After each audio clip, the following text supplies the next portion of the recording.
Et si je te disais que la Côte d'Ivoire est en train de vivre la plus grande transformation de toute son histoire moderne? Pas dans 20 ans, pas dans 10 ans, mais maintenant. Routes futuristes, métro ultra-moderne, ports géants, zones industrielles high-tech, aéroports internationaux, centrales énergétiques, villes intelligentes. Et ce que tu vas voir à la fin de cette vidéo va littéralement te choquer. Avant de commencer, abonne-toi maintenant, like cette vidéo et partage-la autour de toi. Parce que ce qui est en train de se produire en Côte d'Ivoire, le monde n'en parle pas assez. Bienvenue sur la voie de la technologie. Aujourd'hui, direction la Côte d'Ivoire, le pays qui s'apprête à changer de dimension. Numéro 1. La Côte d'Ivoire, depuis les origines, jusqu'à aujourd'hui.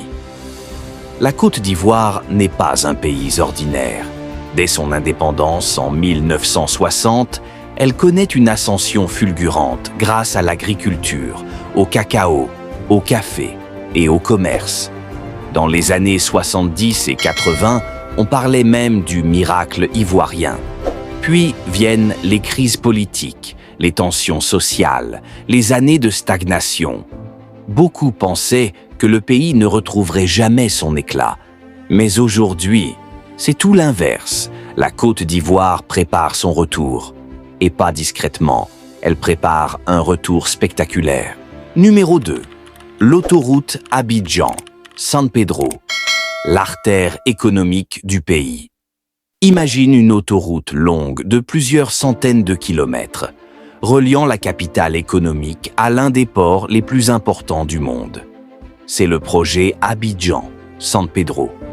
San Pedro n'est pas un port banal, c'est le premier port cacaoyer mondial. Des millions de tonnes de cacao quittent chaque année la Côte d'Ivoire pour nourrir les usines d'Europe, d'Asie et d'Amérique. Mais le problème, pendant longtemps, les routes étaient lentes, dangereuses, saturées. Résultat, perte de temps, coûts énormes, opportunités ratées. Cette autoroute va changer la donne. Temps de trajet divisé par 2, transport plus fluide, exportation plus rapide, plus de compétitivité. Mais surtout, des villes entières vont naître autour, des zones industrielles, des commerces, des emplois. Cette autoroute n'est pas une route, c'est une épine dorsale économique. Numéro 3, le métro d'Abidjan. Le choc urbain. Abidjan, 6 millions d'habitants, une ville puissante, mais embouteillage massif. Temps de trajet interminable. Pollution. La solution?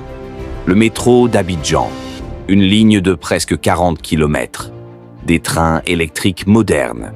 Capacité, plus de 500 000 passagers par jour. Tu imagines? Ce projet va diviser les temps de trajet, réduire les embouteillages, baisser la pollution, créer des milliers d'emplois qualifiés. Formeur une nouvelle génération d'ingénieurs ivoiriens, Abidjan ne sera plus une ville bloquée.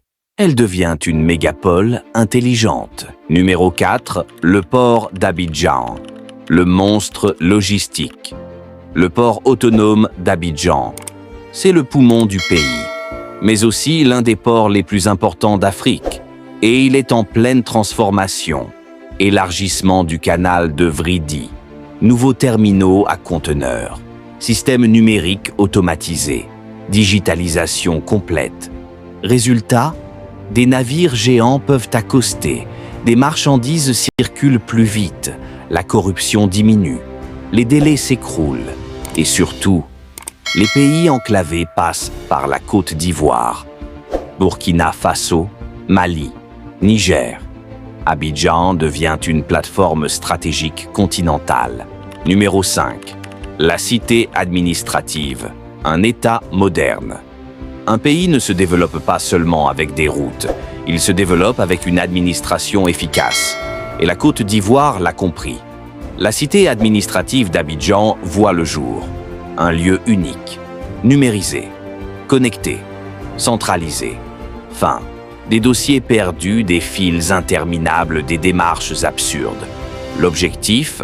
Un État rapide, transparent, professionnel et donc attractif pour les investisseurs.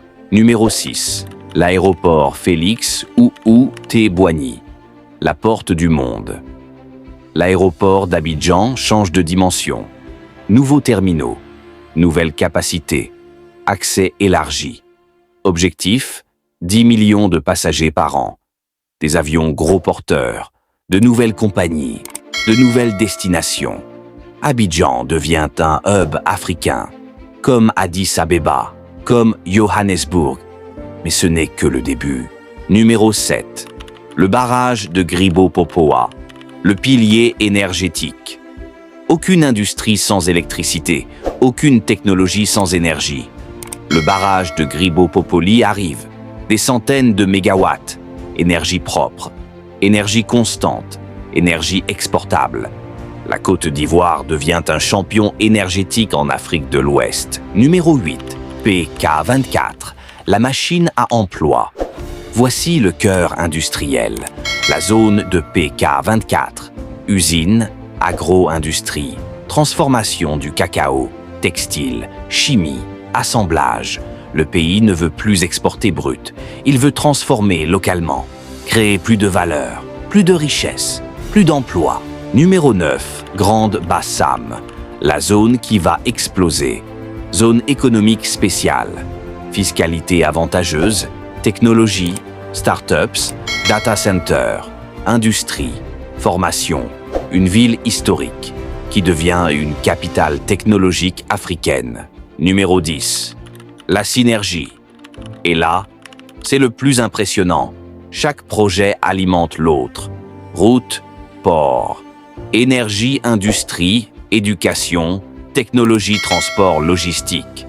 Ce n'est pas un hasard, c'est une stratégie. La Côte d'Ivoire ne construit pas juste des bâtiments. Elle reconstruit son destin. Elle ne rattrape pas le monde. Elle veut le rattraper vite. La vraie question est, va-t-elle réussir? Deviendra-t-elle un modèle africain? Es-tu prêt à voir ce pays dépasser toutes les attentes?